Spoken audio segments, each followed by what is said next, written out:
ඉතින් සුබ දවසක් ඒවා සියලු දෙනාටම. මම චතුර වීරසිංහ. ඉතින් අද දවසේ මම මේ ඇවිල්ලා ඉන්නේ බණ්ඩාරනායක අනුස්මරණ ජාත්‍යන්තර සම්මන්ත්‍රණ ශාලාවට. එහෙම නැත්නම් අපි හැමෝම දන්න BMICH එකට. ඉතින් අද දවසේ මම මේ සුවාරණ YouTube නැත්නම් සුවාරණ වෙදමැදුර YouTube නාලිකාව හරහා මම ඇවිල්ලා ඉන්නේ මේ විශේෂ කාරණා කීපයක් සාකච්ඡා කරන්න. මොකද අද දවසේ මේ BMICH එකේ ලොකු වැඩක් සිද්ධ වෙනවා. ස්වර්ණසිංහ සම්මාන උළෙල අද දවසේ BMICH එකේදී පැවැත්වෙනවා.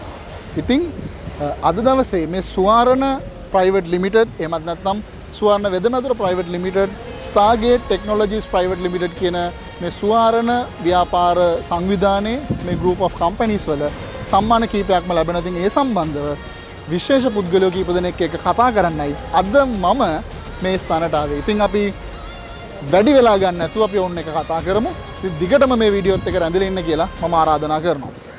හොඳයි ඉතින් මම දැන් සුවිශේෂීම පුද්ගලයෙක් සමග කතා කරන්න සූදානම්ෙන් ඉන්නවා. ඉතින් ඔබ දැක්ක පමණින්ම දන්නවා ඔහු කවුද කියලා. ඉතින් අපි කතා කරොත් පුංචි හැඳින්වීමක් දීලම අපි කතා කරන මාතෘකාවට අපි ගියොත් ශ්‍රී ලංකාවේ අවසන් මහරහතන් වහන්සේට උවටන් කළ සුළුගුළු උපාසක වෙද මහතාගේ පේද්දෝ රජමහා විහාර පරම්පරාවෙන් පැවතගෙන ආදී මුතුන් මිත්තන් දේශීය වෛද්‍යවරුන් විදිහට වැඩ කරපු ඒ පරම්පරාවෙන් ආපු වෛද්‍ය දේශීය පාරම්පරික වෛද්‍ය SAK විජේරත්න එහෙම නැත්නම් දොම්පෙ වෙද මහත්මයා කිව්වොත් කවුරුත් දන්න සුවර්ණ ડોක්ටර් අද අපිත් එක්ක කතා කරන්න සූදානම්ෙන් ඉන්නවා. ඉතින් අයිබෝන් වෛද්‍යතුමනි. ඉතින් කොහොමද වෛද්‍යතුමනි මේ දවස්වල මොනවාද වෙන්නේ? මොකද විස්තර? දැන් මගේ ව්‍යාපාර ටික මගේ දරුවොත් එක්ක එකතු වෙලා දැන් ඉස්සරහට ඕක අරන් යන්න තමයි වෙදකම. දැන් මම මාගා වෛද්‍යවරු සෑහෙන කීප දෙනෙක් ඉන්න හැම ශේෂ්ත්‍රයකම එයාලා ඒ තැන් වල තියලා ව්‍යාපාරේ පොඩ්ඩක් ඉස්සරහට ගන්න කියලා හදන්නේ. මොකද ඒවා ගොඩාක් දුරට අතපසු වුණා මම මේ වෙදකමටම මේ යමු වුණ නිසා. හොඳයි. ඒ කියන්නේ මේ ව්‍යාපාර කියන පැත්තටත් ඇත්තටම මේ දැන් වෛද්‍යවරයෙක් විදියට ගත්තොත් වෛද්‍ය භූමිකාව තුළ අවශ්‍ය කටයුතු 100%ක් නිවැරදිව කරන ගමන් අද වෙද්දී ව්‍යාපාරික පැත්තටත් ඇවිල්ලා තියෙනවා. ඉතින් අද දවසේ අතරම මේ BMICH එකේ පැවැත්වෙනවා ස්වර්ණසිංහ සම්මාන උළෙල. ඉතින් the businessman of the year 2025 සම්මානයෙන් පිදුම් ලබනවා සුවාරණ ડોක්ටර් නැත්නම් ડોක්ටර් SAK විජේරත්න. ඉතින් අද මේ වෛද්‍යවරයෙක් විදිහට ආපු ගමන් මඟ තුල අද වෙද්දී මේ භූමිකාවට එහා ගිහිල්ලා ව්‍යාපාරිකයෙක් නැත්නම් ව්‍යවසායකයෙක් අපි දකින පහුගිය ටිකේම අලුත්ම නිෂ්පාදන පෙළක් එලි දක්වලා තිබ්බා. ඉතින් මේ දේවල් එක්ක යද්දි මේක කොහොමද පුද්ගලික ජීවිතයද අපි දකිනවා ඔබතුමාගේ සමාජ මාධ්‍ය පිටවල දරුවෝන් එක්ක විනෝදයෙන් කාලය ගත කරනවා. ඒත් එක්කම හරියට වෙදහෙදකම් ටිකක් කරනවා. ඒත් එක්කම ව්‍යාපාරිකයෙක් විදිහට මේ වගේ සම්මාන ලබා ගන්නවා. මේ හැමදේම කොහොමද බැලන්ස් එකේ කරගෙන යන්නේ ડોක්ටර්? මේකයි අලසකම තියෙනවා නම් ඔය එකක්වත් කරන්න බෑ. අලසකමින් තොරයි නම් වෙලාව කැප කරන්න පුළුවන් නම් යහපත් දේවල් වලට මේ හැමදේම මහ ලොකු දෙයක් නෙමෙයි. ඒවා උද්‍යෝගයෙන් කරන්න ඕනේ. ඒක හරි. අතරම අපි ගොඩක්ම දකිනවා මේ රටට බැන ඉන්නවා. මේ රටේ දේශපාලන තන්ත්‍රයට බයිනවා. රටේ ආර්ථිකයට බයිනවා. අම්මා තාත්තට බයිනවා. තමන්ගේ උපන් කර්මය කියලා කියන හැබැයි එහෙම වෙන්නේ නැතුව ඒ රටේම මේ භූමියේම ඉපදිලා අතන මේ හැම ශේෂ්ත්‍රයක් තුලින්ම ජය ගන්නවා අපි දකිනවා. නැත්නම් ඇත්තටම ડોක්ටර් අපි ගොඩක්ම දකින්නේ මේ රට හොඳ නැහැ කියන ගොඩක් තරුණ තරුණියෝ රටෙන් යනවා මේ රටට බයිනවා. හැබැයි එහෙම යුගයක මම හිතනවා ඒ ડોක්ටර් ඇත්තටම හොඳ ආදර්ශයක් වෙලා තියෙනවා අද වෙද්දී ඒ සමාජයට. ඒත් එක විශේෂයෙන්ම මම අහන්න කැමති ડોක්ටර් මේ මම ડોක්ටර් මුණ ගැහුණ වෙලාවක මේක අහන්නම් කියලා හිතපු ප්‍රශ්නයක් මගේ පුද්ගලිකවත් මට මේක තිබුණ ප්‍රශ්නයක්. ඉතින් මට අතරම අවස්ථාවක් මේක අද මේ ડોක්ටර්ගේම channel එකේ සුවර්ණ වෙදමැදුර YouTube channel එකටම ඇවිල්ලා මට මේක අහන්න ලැබෙන එකත් මම හිතනවා ඒකත් හොඳ අවස්ථාවක් මේක බලන් ඉන්න ප්‍රේක්ෂකයන්ට. ඒත් එක විශේෂයෙන් මතක් කරනවා සුවර්ණ වෙදමැදුර YouTube නාලිකාවත් එක්ක මේ තාක් රැඳිලා ඉඳපු පිරිස වගේම අද දවසේ අලුතෙන්මත් කෙනෙක් මේ වීඩියෝ එක බලනවා නම් subscribe කරලා තියාගන්න මේ channel එක. ඒත් එක්කම bell icon එකත් press කරන්න. ඉදිරියේදී මේ වගේ දාන videos අනිවාර්යෙන්ම ඔයා ළඟට notification එකක් හරහා ගෙන්න ගන්න පුළුවන්. මේ පොතු කබර කියන රෝගයට මේ මුළු ලෝකෙම බෙහෙත් නැති වෙලාවක මේ ලංකාවෙත් අපි දකිනවා පොතු කබර සුව කරනවා කියලා ගොඩාක් Facebook එකට ගියත් YouTube එකට ගියත් ඇඩ්වර්ටයිස්මන්ට් නම් අපි ඕන තරම් දකිනවා.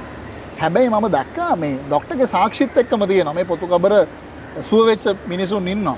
ආයි එන්නේ නැහැ කියලා ડોක්ටර් සහතිකයන් ලබා දෙනවා. හැබැයි මට තියෙන ප්‍රශ්නේ තමයි මේක ඇවිල්ලා පාරම්පරික ලෙඩක්. පරම්පරාවෙන් ජාන වලින් එන ලෙඩක්. ඒත් එක්කම සමහරක් වෙලාවට ආතතිය නිසා මම දන්න විදිහට ડોක්ටර් නැත්තම් අධික විදිහට වැරදි පුරුදු වලට මත්පැන් දුම් වැටි වලට කාලාන්තරයක් තිස්සේ වුරු වුණාම එනදී මේ වගේ ගොඩාක් අර නිකන් මේ උණක් එම්බිරිස්සාවක් ඇස්සක් වගේ නෙමෙයි. මේක ටිකක් අර දරුණු ගණයේ ලෙඩ රෝගයක්. ඉතින් එහෙම හැදෙන එකක් එහෙම හරියටම නිට්ටාවටම සුව කරන්න පුළුවන්ද ડોක්ටර් මේ කියනවා ඇත්තක්ද? ඔව් දැන් මාර කිව්වා වගේ මම සුව කරපු ලෙඩු දහස් ගණක් ඉන්නවා. මම හරි ලේසියෙන් ඉක්මනින් සුවපත් කරනවා. ඉතින් ඒකේ හැකියාව අපේ මුතුන් මිත්තන්ගේ ඉඳලා අපේ දෙමෝපියන් ඉඳලා මට අද තියෙනවා. මගේ ගුරු තව වෛද්‍යවරයෙක් හිටියා. තව වෛද්‍යවරු දෙතුන් දෙනෙක් හිටියා. මේ ඔක්කොගේම ආభాසත් එක්කලා මට මේ බොහොම සාර්ථකව මට මේක සුව කරන්න පුළුවන් අවශ්‍ය ඖෂධ ටික මම දන්නවා මම ඒක කරගෙන. කියන්නේ 100%ක් පොතු කබර සුව කරන්න පුළුවන්. 100%ක්. ආයෙ හැදෙන්නේ නැහැ කවදාවත්. ආයෙ හැදෙන්නේ නැහැ. කිසිම හේතුවක් නිසා ආයෙත් ඒ රෝගේ නැවත වැළඳෙන්නේ නැහැ. හැබැයි මම දැක්කා මේ ડોක්ටර් කියනවා මේ ප්‍රසිද්ධියේම මේ උදේටයි රැටයි විතරයි බෙහෙත් තියෙන්නේ. මේ දවල්ට බෙහෙත් අවශ්‍ය නැහැ.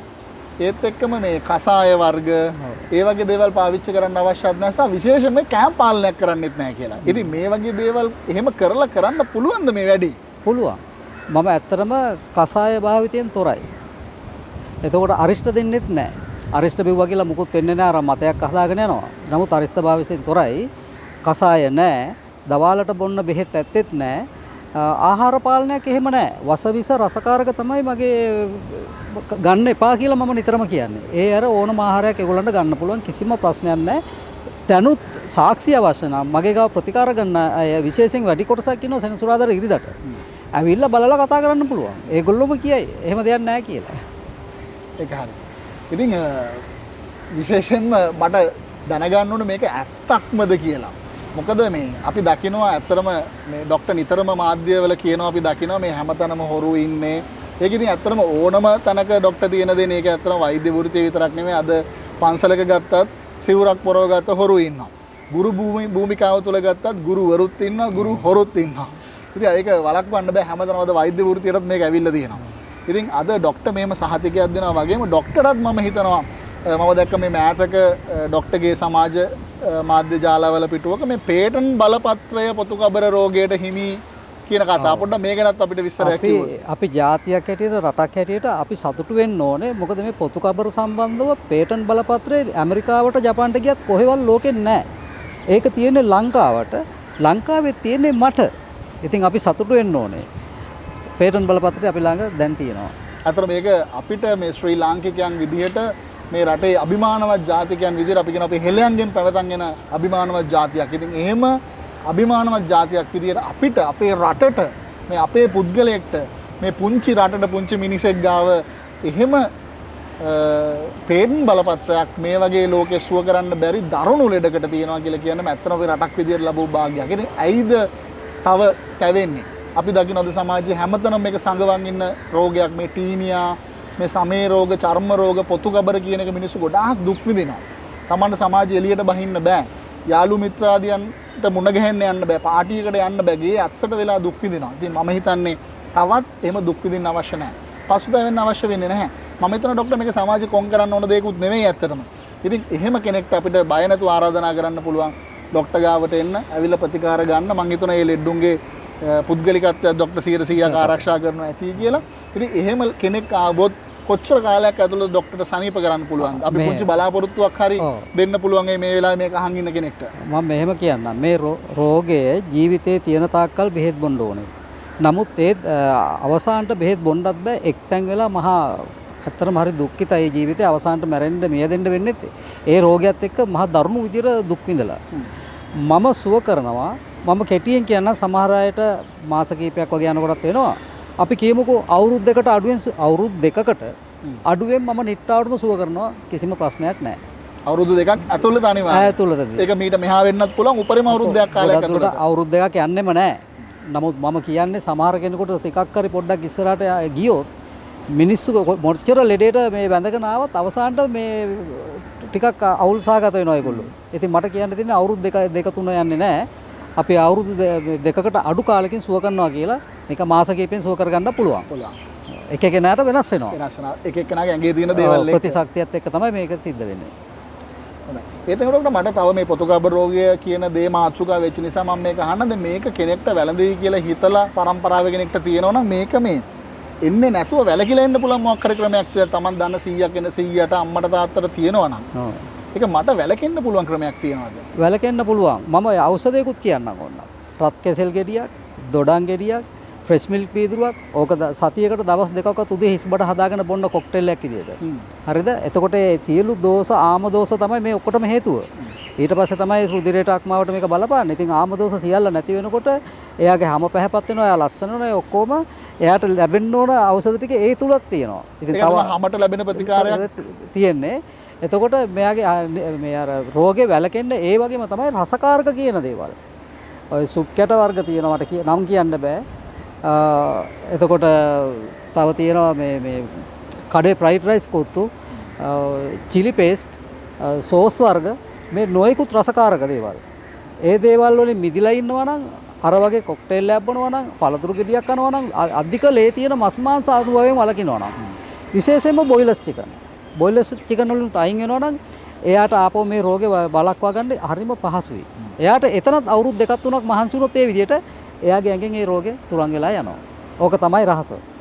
අතන මම හිතනවා මේ මම දැක්ක මම ඒක ડોක්ටර්ගේ අතරම අගය කරන්න ඕන දෙයක් මේ. සමහර කට්ටිය අපි කියන ගුරු මුස්සිය තියාගෙන ඉන්නවයි කියලා. ඉතින් එහෙම ඇත්තටම නෑ මොන දෙයක් ඇහුවත් එහෙම කියන කෙනෙක්. මොකද මමත් නිතර දෙවේලේ ડોක්ටර්ත් එක්ක කතා කරනවා මුණ ගැහෙන්න යනවා. ඉතින් මම දැක්ක මේ ડોක්ටර්ගේ සමාජ මාධ්‍යයේ පළ කරලා තියෙනවා මේ අක්මාවේ තැම්පත් වෙන මේදය තෙල් දුරලන ක්‍රමයක් කියලා ડોක්ටර් මේ බෙහෙත් වට්ටෝරුවත් එක්කම නිවසේම හදාගන්න පුළුවන් කියලා දාලා තියෙනවා.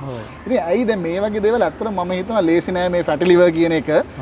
ලේසියෙන් හොඳ කරගන්න මිනිස් 10 ගණන් සල්ලි වියදම් කරනවා ලංකාවේ විතරක් නෙමෙයි විදේශගත වෙනවා මේවට ප්‍රතිකාර ගන්න. ඉතින් ડોක්ටර් නොමිලේම මේ වගේ දේවල් ડોක්ටර්ගේ සමාජ මාධ්‍යවල පළ කරලා තියෙනවා.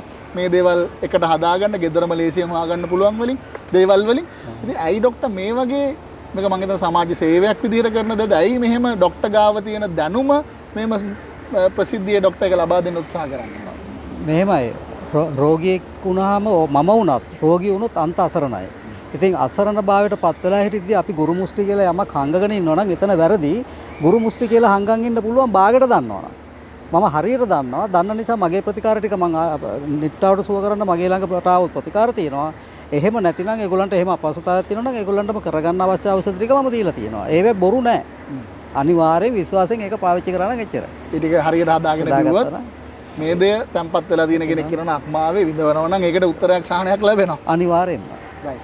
බොහොමද. ඉතින් අපිට මේ අද දවසේ මේ ලැබිලා තියෙන කාලය මම හිතනවා සීමිතයි. ડોක්ටර් පුංචි වෙලාවක් අපිත් එක්ක කතා කරන්න ආවේ. මොකද මේ තව ස්වල්ප මොහොතකින් මේ බණ්ඩාරනායක අනුස්මරණ ජාත්‍යන්තර සම්මාන්ත්‍රණ ශාලාවේ පැවැත්වෙන විශාල උත්සවයක්. ඉතින් ඒ උත්සව වෙනුවෙන් ડોක්ටර් පිටත් වෙන්න ඕනේ. ඉතින් අපිටත් ආරාධනා කරලා බොහොමත්ම ස්තුතියි මේ උත්සවයට එන්න කියලා. ඉතින් අවසාන වශයෙන් මම පුංචි ප්‍රශ්නයක් යොමු කරනවා. දැන් ડોක්ටර් මේක බලන් ඉන්න තරුණ තරුණියෝ වයස ජාතිය ආගම කාන්තාපුරුෂ බව කිසිම දෙයක් හිතන්නේ නැතුව පොදුවේ මම හිතනවා මේ වෙලාවේ මේ රටේ බහුතරයක් දෙනා පෙළෙන ප්‍රශ්නයක් තමයි මේ ආර්ථික යුද්ධය කියන එක. අපි දකිනවා කොහේ ගියත් හන්දියකට ගියත් කඩේකට ගියත් අන බඩු මිල වැඩි මේ ප්‍රශ්න ගොඩාක් එක්ක ඉන්න වෙලාවක්.